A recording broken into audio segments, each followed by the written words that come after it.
Ever wondered what seller concessions are? Today we're talking all about it with Alan Fredrickson, so stay tuned. Hi, this is Katie Thomas with Clayton Nash Real Estate here in Phoenix, Arizona, and I'm here with Alan again for our weekly series. Thank you again for being with us. You're very welcome.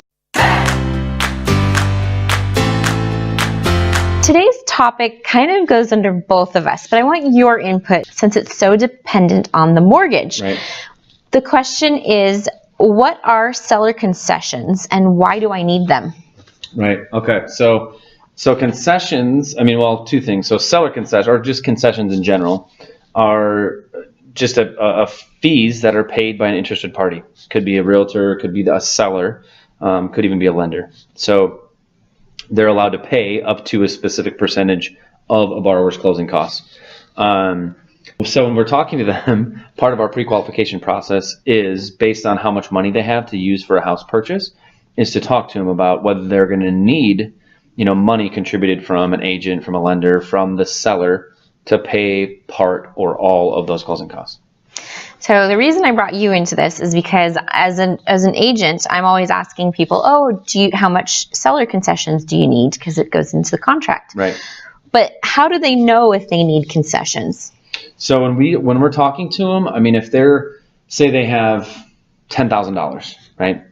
And the loan they're doing is they're buying a $300,000 house and putting 3% down. Well, that's $9,000. So they have $1,000 left over. So then we absolutely know that they're going to need some form of concessions coming from the agent or somebody to help pay those closing costs.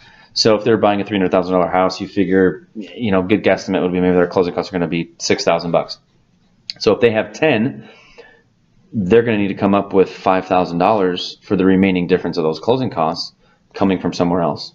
So that's probably, that's really why it's most important that you guys know, because then you can know exactly what to write in the contract. Right. Now, it's something that you as the lender calculate. It's not something that I as a real estate agent calculate. Exactly. See, and this is why I said this topic actually crosses both of us, because you have to know about it and I have to know about it.